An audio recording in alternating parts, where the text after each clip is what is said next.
Hello, this is the Captain Paxo with my Kela De Thaym boss strategy guide for Warframe. This is another pain in the ass boss in Warframe, which is pretty much all the bosses in Warframe. They're all pains in the ass.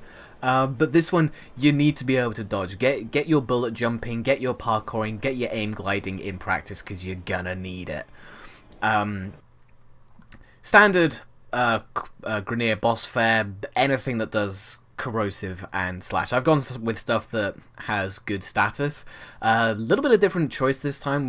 I'm going with the Course Assist, sorry, because I just feel very comfortable using it against the goddamned rollers that are at the start of this, because blocking, in case you don't know, makes you immune to stagger.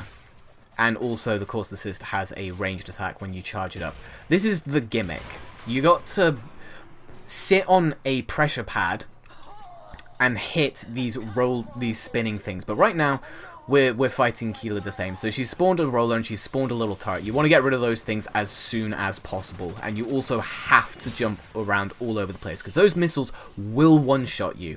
I mean, they one-shot me as Excalibur, and you really shouldn't be trying to get a codex scan on her whilst fighting her, because she will kill you. And for some reason, those rockets home in on you. They do insane amounts of damage. They're fairly fast, and they just home in on you for no apparent reason. But make sure you take out that turret, because it will just end up being the death of you, as will that roller, because the rollers, whenever they touch you, they stagger you, right? The arena, you want to stay on top, because if you ever go below, rollers will spawn down there, and I don't think they'll stop spawning, and they're just a pain in the ass when you've got other things to deal with. So unless you have to, because there are some like ammo drops downstairs, so unless you have to, don't go downstairs. So eventually Kela's going to get a little bit tired of shooting rockets at us, one-shotting us and missing and all that sort of good stuff. She's going to disappear, and she's going to start firing rocket barrages at us, which is exactly what we want, because that means we can move on to the next phase. I'm using a shotgun here in case you hadn't noticed, because, well, it means it can compensate for my lack of aim when I'm aim gliding, because Kela likes to jump around a lot, so getting your target on point can be a little bit tricky at times, especially when she's firing rockets at you and you're having to bullet jump around like a madman, because if you don't, they will kill you. But there we go, we managed to get her onto her podium, so now she's going to start firing rocket barrages at us. Not too difficult to dodge at first, but she does start lowering platforms, as she did just there. The blue little pulses at the side of the walls, they are, I think, just cold pulses. If you walk into them, it'll give you the cold status and you'll start slowing down. But you see these like orange rings appearing around me. That's the rocket barrage. You don't want to stand in those. But as soon as it's done, the four what are they called? Pressure plates in the center of the arena will light up, and one of the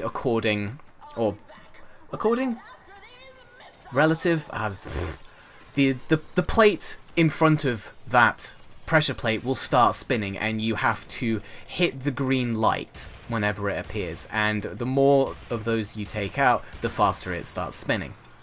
I recommend only doing one of them at a time if you're by yourself, because there's just not enough time to do two, in my experience, before the rocket barrage starts again, because you get like 15 seconds, I think, in between rocket barrages, and you can go to the pressure plates whilst the rocket barrage is going on, if you really want to, just give yourself a little bit extra time. This thing goes a lot faster with multiple people, as you can tell, because with one person you have to stop after just taking out one, you know, because otherwise you're going to get a rocket barrage to the face. And if they're anything like Kela's wrist rockets, you're going to get one shot. As you can see, I have like 600 shields and 600 health, and I think my Excalibur has like, what, 200 armor, and I've got like armored agility on, I think. It's a lot of damage, let's just put it that way. It's a lot of frickin' damage, and now she's grappling all over the place like a goddamn Titanfall wannabe pilot thing, which makes it exuberantly more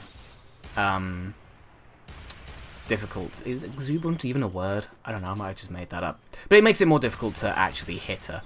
Because you gotta hit her whilst aim gliding, whilst she's moving, whilst trying not to get hit by her insta-kill rockets. Look at this bullshit. If she gets into the middle, then she might start firing like chucking like these blue grenades. This is it. She chucks them in a single direction. It's pretty easy to spot. She kind of curtsies a little bit and then chucks them out, and that's when you know to move to the next cardinal platform, because they don't hit everything, but they will hit directly in front of you. Alright, so Orbital's progress strike incoming. She's dropped more platforms, which makes it a little bit more interesting. There's more things that will hit us with the cold status, so, you know, I'm having to use the center platform as a little bit of a tail kind of thing as the rockets try to chase me down. But this is it at this point. Just rinse and repeat. Like I said, keep bullet jumping. Be able to just move around super quickly. This is a boss where you have to be able to use parkour, or else you're probably going to die a lot. I don't know what this would be like with frame like Inaros or Rhino or anything like that, but I can imagine it still being rather tricky. You know, because it's a lot of damage out there. You don't want to get hit, even if you are playing those frames. Or even like Trinity or something like that. It's more of like a backup strategy, you know. Like, you can get hit, but you'd really rather not, you know. But anyway, final orbital strike. As you can see, I'm looking for some ammo because I've run out of my shotgun. There's no shotgun ammo down here. Some sniper rifle ammo. Could fit that into my my shotgun, right? Use a slug round, right? Hey? So I'm just going to swap over to the trusty Merlock. Get all of those. And hopefully this will be the final one. No, this will be the final fight. Losing patience, yada yada yada. Eat my Merlock. They're the blue grenades, the good old blue balls. She's tossed down her turret and her roller. Take care of those first. She's firing her rockets. Bullet jump like a madman, flip around, yada yada.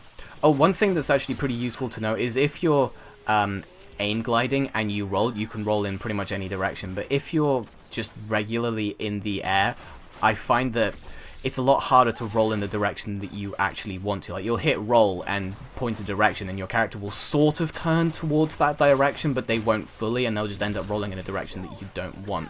So always aim if you want to roll in midair. And that's Kela De Thaym down, and as you can see, I'm pretty happy with myself because that is another pain in the ass boss. So thank you very much for watching, and I'll catch you next time.